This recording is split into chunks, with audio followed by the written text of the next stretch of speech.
Well, hello and welcome to the Big H podcast. I'm your host, Mike Heise. And for my guest on this episode, I have colleague, fellow broadcaster, friend, Mr. Bill Smith of Merton Williams Middle School. Bill, it is great to have you on the podcast.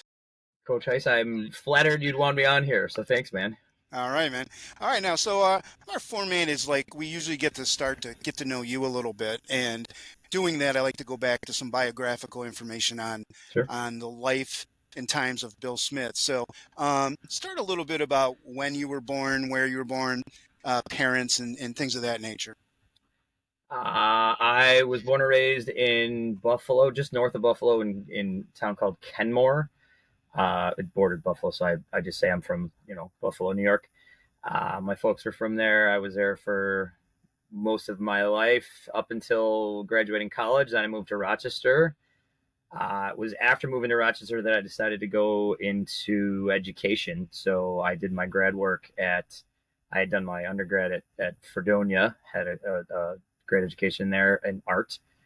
Went back to school, grad school, to become an art teacher. I went to Nazareth and landed my teaching job in Hilton when I had finished school there. And here I remain in the Rochester area and happily in Hilton for a bunch of years now. Growing up, did you have any siblings there in Kenmore? I have one younger brother. He and I tight growing up. Couple different career paths, I suppose, but he is still in the Buffalo area and still very tight. Still my best friend in the world. That's great. What's his career path? What did he branch off into? He works in retail. He is I suppose the title would be warehouse manager at Best Buy. Okay. Yes. Gotcha. All right, very good. And it's good to hear that you're still close. In terms of your early education, your elementary education, kindergarten through 6, tell us a little bit about that. I think is it cliche to get right to my favorite thing was always art. I want to think I was a pretty good student. Academically I did well, grades, performance, however you want to look at it, whatever standards you want to give it. But art was where I always connected. My K6 art teacher, I remember that guy very well. My middle school art teachers, I remember very well. And then, getting on into high school, I had one teacher through high school. I went to a school that had one art teacher and she was wonderful. So art was always where I felt, maybe it's right to say most talented. I'm good at math. I can write, but art was where I felt the most successful. And it was always what I connected with. I doodled and been drawing my whole life, but when there's a room in the building, you're going to school every day. It's your job, as a kid, but there's a room in there where the thing you do in there is art. That was befuddling to me. It was wonderful. So that was always my favorite. Do you remember the names of those teachers at all? K5, it was a man named Mr. Aldrich. When I was in middle school, it was a guy named Mr. Kick, and then Mr. Swanson. And Mr. Swanson was the first teacher that I had that connected with maybe pop culture things. He was much like myself, very into drawing things in the pop culture realm, comic books and superheroes and things. And when I saw a guy in a teacher role, the real life, who liked the same stuff, I went, this could work. Okay, this I like this. And it was very inspiring. Very good. I'm sorry to cut you off. Do you remember any of your first projects that you did that maybe this is good, or maybe got to put a little extra work, or was it drawing especially, or did you do sculpture or anything like that, or was it pretty much drawing for me was always color? Drawing for me was always the one. Pencil and sketchbook, and colored pencil here and there, pen here and there, but it was always drawing. I remember in this was second or third grade, somewhere in that realm, middle of elementary school, we were drawing some kind of landscape. I got to be very honest. I don't remember the exact details of the project, but I started doing your classic V birds and put them on there, and was kind of proud of what I was doing.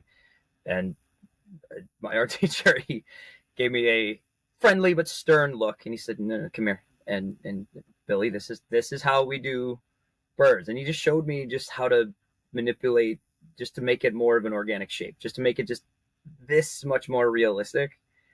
And it's something that I've always remembered, and I've probably given the same exact, different, different phrasing perhaps, but the same exact lesson to 20 kids through more, through my own career. Is there is a time and a place, and there's no problem with the V birds, but let me show you how that can be a little bit better. So I recall that one vividly, and just loving being in that room when I was in elementary school.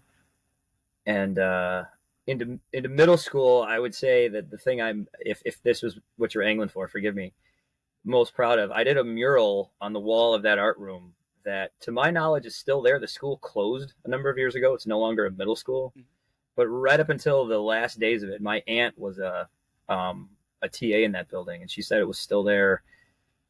I can't put a date on it. Let's say 2016, 17, which means that thing lasted for over 20. I painted it in 1993, so it was still there. What was it of? No one who knows me would be surprised to hear that it was of Spider-Man. I do remember when I was coaching with you that you had an affinity for Spider-Man. So I've been known to dabble. What's the phrase of him? With great power comes great responsibility. Yes, sir. And bestowed on him from Uncle Ben. That's where it all started. Now, when I'm teaching and I try to teach kids writing, and they're like, "I'm not a good writer," and so then you try to bring them along, scaffold assignments, and give them self-confidence to bring that out. How does that transfer into the artistic world? At least this is how I approach it. Find the smallest or biggest, wherever you can isolate. Find the success that's there already. Highlight. All right, this is good.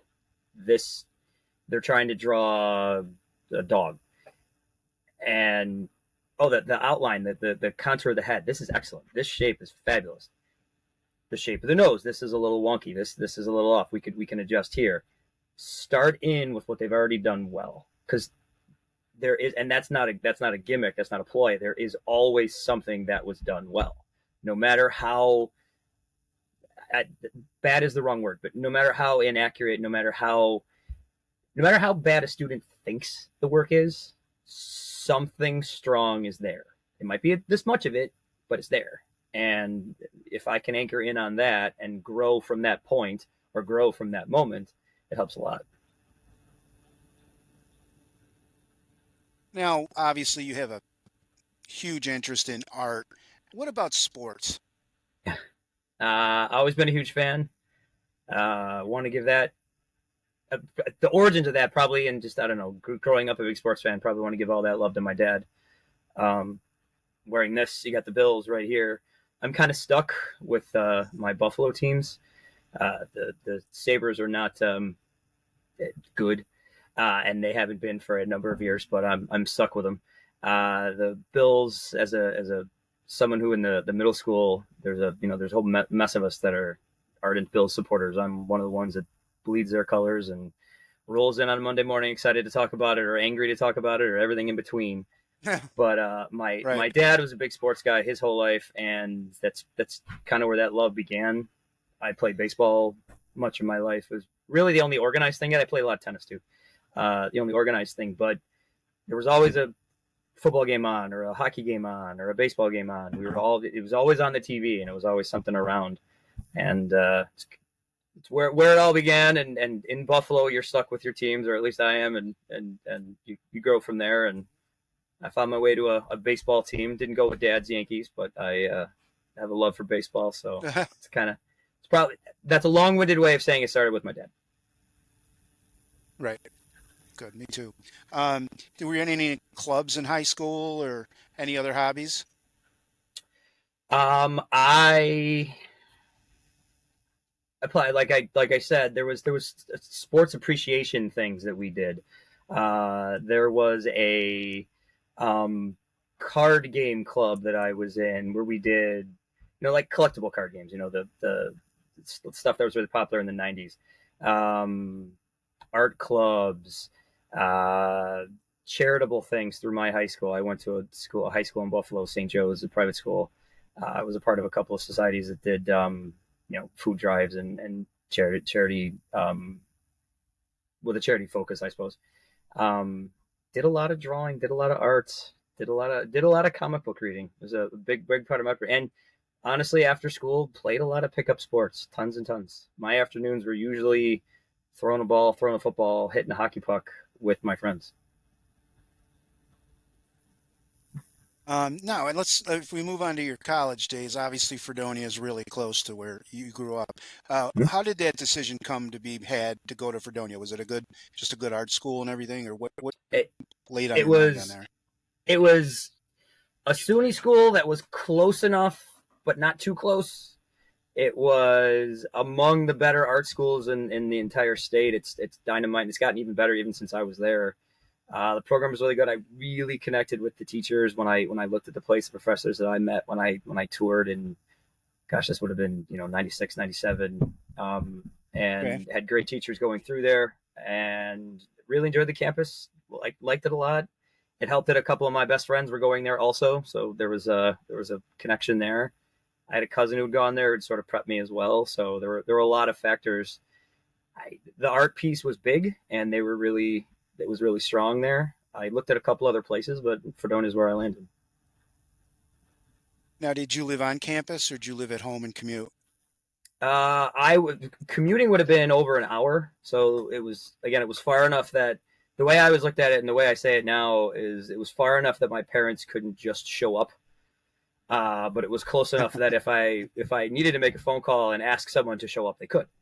Right. So, but no, I lived on campus for a couple of years. Then I lived in off-campus apartments with some buddies. Gotcha. Now, when you were at school, did you pick up broadcasting there too? I thought I I did. remembered you Yep, doing hockey games. that was where it started. I went to my freshman year. This was probably still in the month of August. There was a clubs and extracurricular and some kind of fair, for all Hmm. that stuff. And I happened by the radio station and was talking to whomever was manning the booth and said, "What about doing sports stuff?" And they said, "Hey, come on, we'll try it out." And I did. I was doing afternoon sports updates during shows within a week. I was doing play-by-play for hockey and basketball and baseball within a month with that school year. I mean, I wasn't doing baseball within a month, but within Hmm. my freshman year, I was doing play-by-play for games and doing color, and it was all student run. I can't speak to how they do it now, Hmm. but there was this gonna maybe sound bad, but there was no faculty around. It was the radio station when I was there. It was all students all the time. There was, I'm sure there's a faculty member who I'm forgetting, but and that was the appeal, is that it's a great learning experience. But I was a guy that also, I didn't intend to go into broadcasting. I never did. I knew it was a hobby, but it was a hobby that I could get really immersed in. I was an art major. I was the sports director my junior year, so I was able to do that quite a bit, and I had a lot of fun with it. And then when I graduated and went into beginning of an art career and then teaching, I never expected to be able to go back to it. And that's been a fun change. Nice to have that experience in your back pocket. Yeah. Um, where'd you do student teaching? Where'd you do your student teaching? Rush Henrietta was my secondary, and Livonia was my primary. I was at the Livonia, I believe it's the primary school, K through two. Forgive me. And the good folks at Livonia, I can't remember if it's K2. I think it's a K2 building. And did you have a preference, or you just wanted to teach art, no matter what level the kid was? I think a lot of us, and I think those that teach art, a lot of us come out saying we want to teach secondary. We want to teach, the high school kids that are doing the biggest, the baddest, that type of thing. I think that's where my head was when I started, and then coming out of student teaching, Hmm. I didn't have a high school placement. I had a middle school placement, and loved teaching middle school, and it's still where I am today. So clearly that connected. But I also came out of it really enjoying my primary experience. And in jumping ahead in the timeline, I've had the opportunity to teach K-12 in Hilton, and I have had great experiences everywhere. I am certainly leaning. The middle school is where my heart is, but I had a great time teaching K-6 and a great time teaching high school. How many years have you been teaching? This is my 19th year in Hilton, and this is it's my first gig. This is where I started. Now, what are other jobs that opened the door for you? Like, did you do any other occupations early on that maybe weren't art related, but those summertime jobs, those, you know, other jobs at college that helped give you some spending money? In college, I think like a lot of us, I had a bunch of different things. I did work study where I was essentially a secretary in the music building, filed papers and distributed things, and got to know a lot of the faculty and folks around that building. Great program there too for all you music lovers. But I worked in food service. I made subs. I cleaned tables. I did dishes. And then my junior and senior year, I actually my primary gig was I refereed for intramural sports. I started doing floor hockey, which was one of the more intense ones. That was a sort of a baptism by fire. But I was refereeing floor hockey, flag football, basketball, wiffle ball, lots of broom ball in the wintertime. And Oh my yeah. hours in intramurals, that became, especially my senior year, that became kind of my only job. I did it a lot. I was one of the guys that did the most hours, but that was my gig. Hmm. I refereed a lot of intramural sports. But the Now you ref. I'm sorry. Go ahead. well, I was about to give credit to I'd be remiss if my summer jobs through college, I worked at a summer camp, and it's I was at a resident camp, overnight camp that remains a huge part of my life. It's Camp Corey. It's in the Finger Lakes. It's where Oh I yeah, I know that. went there with, and then went on to meet more of my best friends in the world. I met my wife there. It's where I spent the best summers of my life there, and learned a lot about being a teacher. And frankly, this is going to sound poetic and maybe corny, but I kind of learned who I was as a person, as a camp counselor, way more than in a school setting.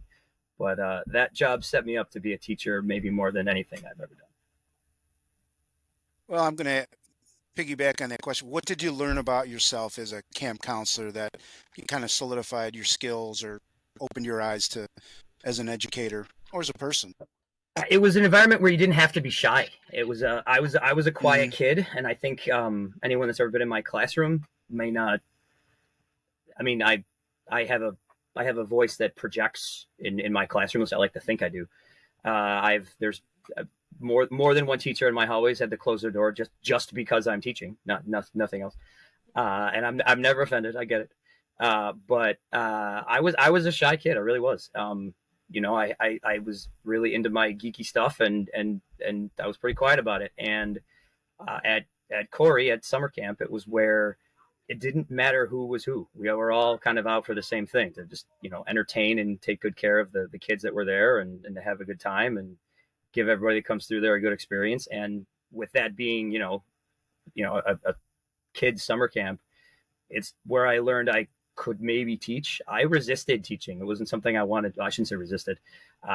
It wasn't something I was looking forward to or looking to do. I shouldn't say looking forward to. But then I'll give credit. I've said this before. I'll give credit to my mom. My mom, when I was 18 or 19, said, "You're going to be a teacher." I was already in art school. She said, "Yeah, you're going to be a teacher. Just you wait." And I hate to say she was right, but I will say she was right. Yeah. But Uh-huh. camp was where working with kids, just in that environment, it's where teaching connected. Now you also mentioned that that's where you met your wife. So speak a little bit about your wife and your family now. Let's hear about that. She met in the summer of 2002. Long-haired Mike, I'll have to find you a picture. Long-haired Bill Smith, who was a just a silly college student, grad student art guy who she still years later decided she'd give me a chance, and she married me. So bless her heart. But she was also a counselor, and she worked there. We only overlapped for a year, and then just through the camp community, the once you're, it's kind of like a cult. Once you're part of it, you're sort of never out. And Right. we just, we're friends and ended up getting together and having a family. And now we have 3 kids that are all Hilton students, or one is soon to be. Okay, great. What ages are they, if I may ask? I have a son who's in 7th grade, a daughter who's in 4th grade, and our youngest daughter is in pre-K. She will be arriving at Northwood next year. Wonderful, Bill. I'm glad there's more Smiths around. You can always use more. The Smith, it's And you would not the most never. common name. I can't even make that joke. There's a million Smiths, but in my house, there's 5. Right. Oh, that's awesome. Do you reside in Hilton, or do you have to drive in from elsewhere? We live in Greece, so we drive in, but it's not that far. Yeah, Okay. it works out. Now, your other roles that you've taken on in Hilton. You're still the program coordinator for the art department. Yep. Is that correct? Mm-hmm. Yep. Talk a Proudly. little bit about that role, what it entails, and what you like about it. I say from time to time that I'm the art department. I am their congressman. I represent their interests. So when, depending on the building, depending on the situation, positive, something that needs addressing, what have you, I'm the one that carries the message back and forth. I'm the one that goes to the meetings where it's, the things then get communicated through. But I'm also the one that looks at the curriculum from top to bottom and makes sure things are organized as well as we can. We are art people. That sometimes some of the things people think about art teacher and organization, some of it's right. I'm just gonna say that. But some of it's not right. And there's I know there's a couple of my art colleagues who are gonna say that I'm the disorganized one, and I probably am. But anyway, but I get the pleasure then of when it's a curricular setting or a meeting setting, just being the voice of the department, and I am privileged to do that. I work with awesome people, and I think they are happy with the work I do. I hope so, anyway. But I'm proud to represent the 10 people plus the middle school dope who's sitting right here. In all of these and all these meetings that we go to, I'm proud to represent my people. Well, and talk a little bit more, talk about art clubs and art shows, because I think in the spring Village has theirs. I think you got 3. I think there's big events coming up. I got an email from you a couple weeks ago. Talk a little bit about those events that are on the horizon. Uh, we get as soon as next week begins, we sort of begin a 4-month or so span where we've got a number of shows. There was a February event at the middle school that I am very proud of. We started a number of years ago called 5 by 5. It is a charity art show we do at the middle school. I did the math. I think this is the 8th one with a crowd. We had a couple years of a blip because of that thing. Yeah. But I think so. But it's an event that we're very proud of, myself and all the teachers that have been involved. We raise money for charity and get a nice crowd for a singular building event. Empty Bowls is an event that has happened in this district for a number of years. It's sort of a collaboration between primarily the 3 K6 buildings, the 3 elementary schools, with some contributions from the middle school and the high school, and that's even going to be more so in the future. That one comes our way this year from Quest. That kind of bounces between buildings from year to year. Quest will have it this year, and Empty Bowls is a wonderful event. A lot of hard work goes into it from the teachers involved and the students involved, and it's also a charity event. There's a fundraising piece that goes toward some great causes, and that's another good one that's in March. We then hit our break. Oh, I'm skipping over a new one this year. For the first time, we have a senior only exhibition. Part of the juniors and seniors that take our advanced classes at the high school.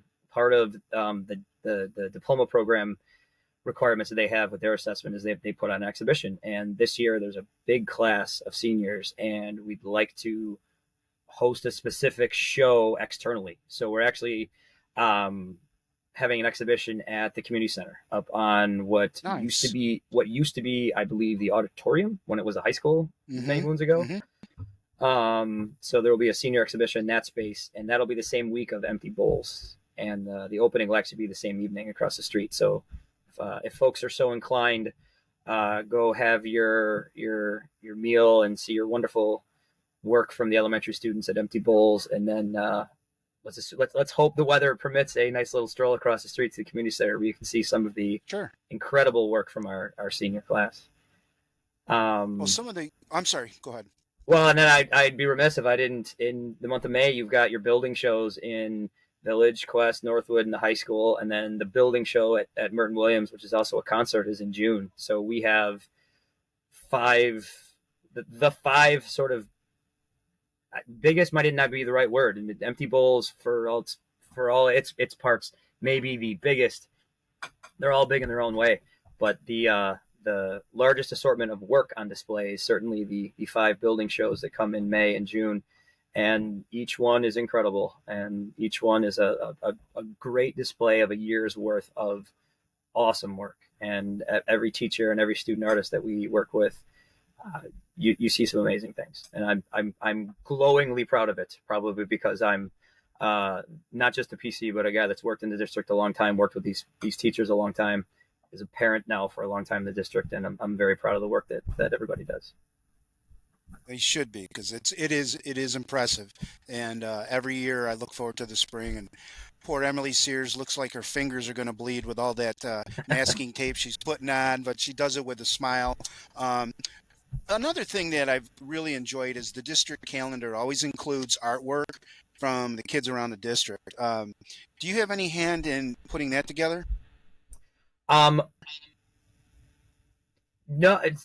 yes, in that I always ask Grace, our wonderful communications director, to keep the art as a part of the calendar.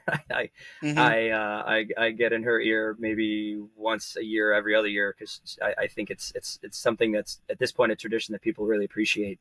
Absolutely. But that Grace comes out to all of the shows, takes a ton of pictures, finds great things. She'll ask for a name here or a picture of this there, but the work that goes into the calendar comes from the choices of it comes from her end, and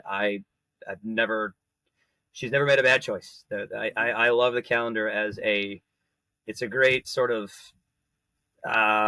what is the word I'm looking for here? It's very broad. You've got K through 12. You've got each building. Absolutely. Over a 2-year span, you probably hit all 11 of the teachers. So I mean, you've got a great breadth of things there. Yeah, I mean, one year I was teaching third grade, and it highlighted one of my students who is very, I don't want to say antisocial, but he just doesn't really talk. But when he saw that, it was just like unbelievable, and it made his year. So yeah, it is great. I want to slide in a little bit more of your extracurricular activities. Sure. Talk a little bit about your coaching throughout the district that you've done. I started with the gentleman who's on the screen with me here. When I started in the district as a young art teacher who had just come in, learned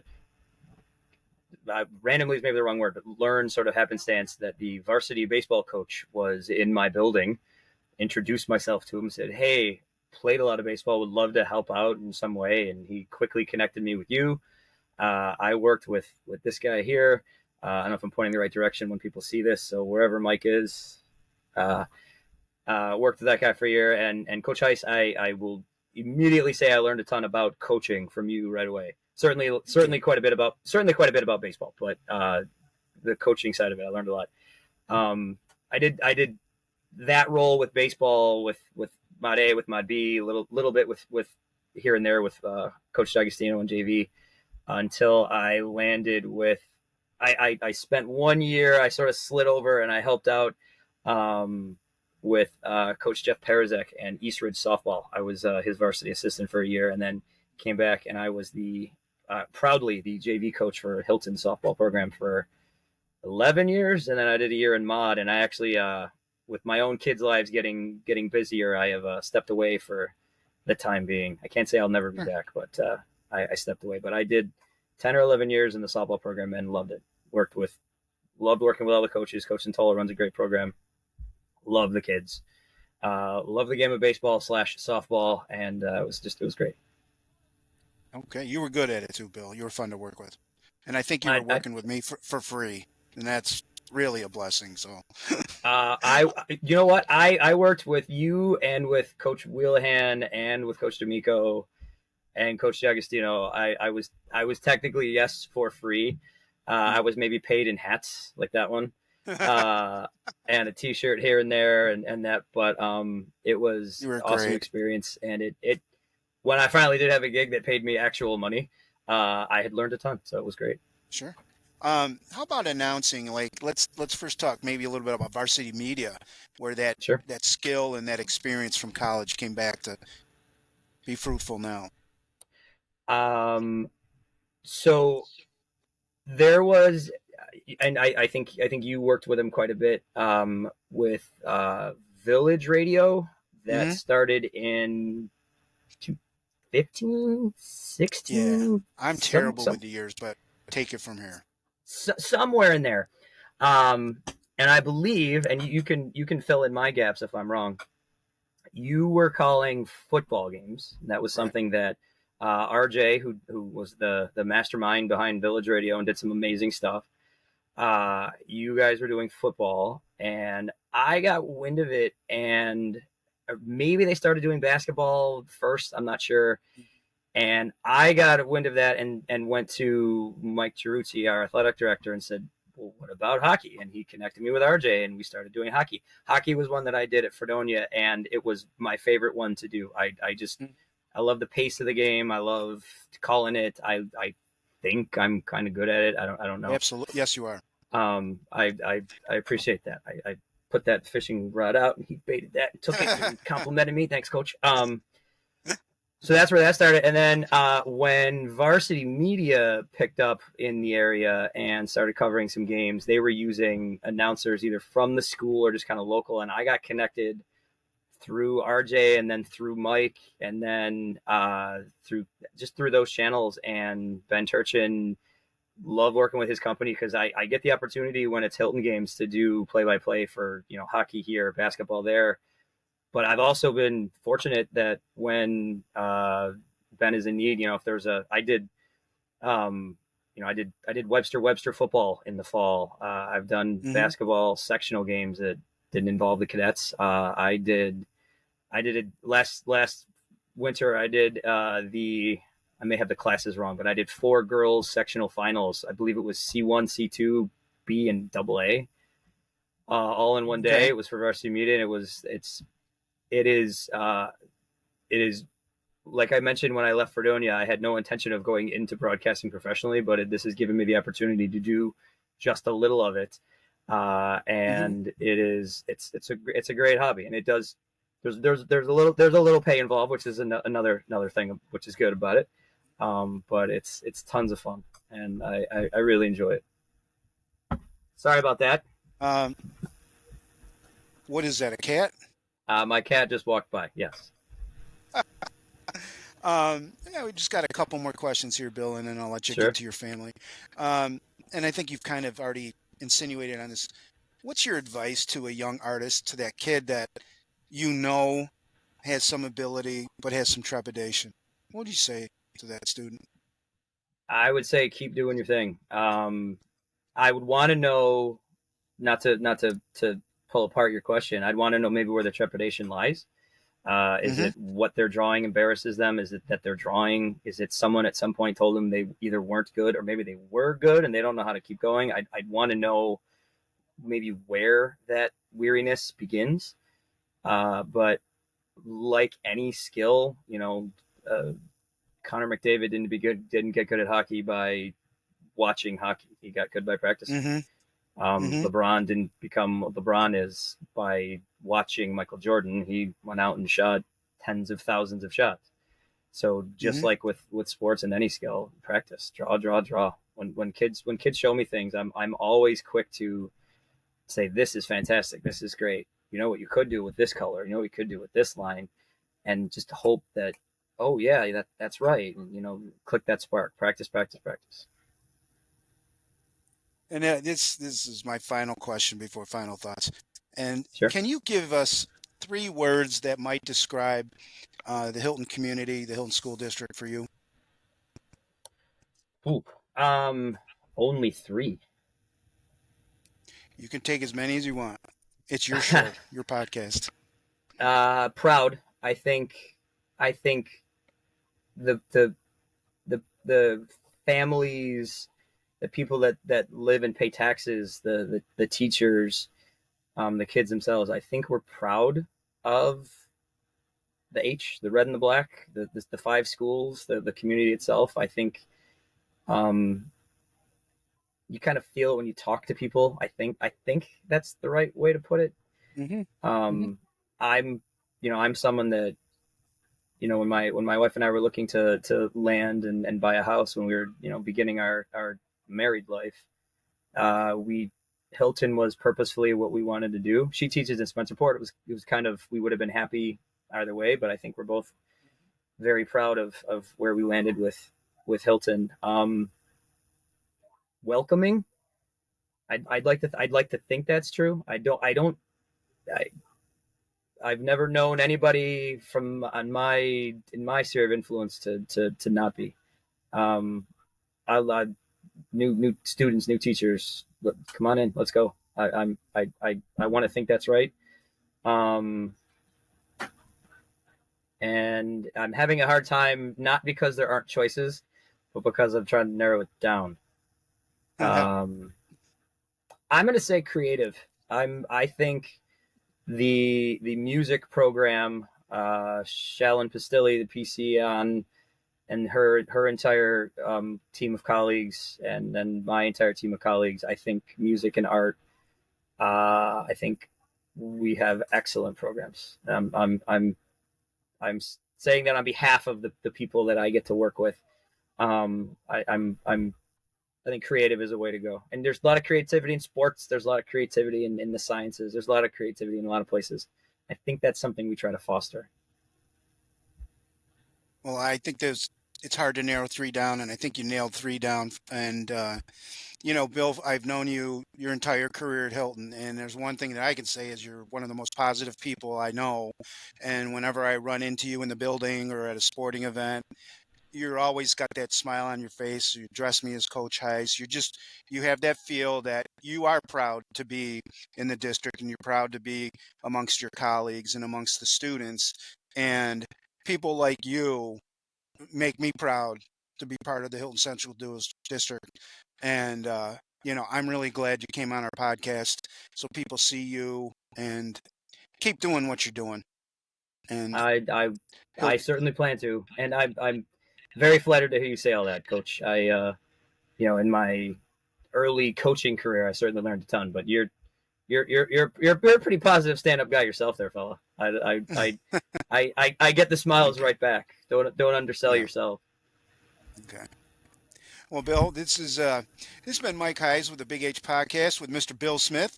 We'll be back with more people in the future. Thanks for having me, Bill. Thank you.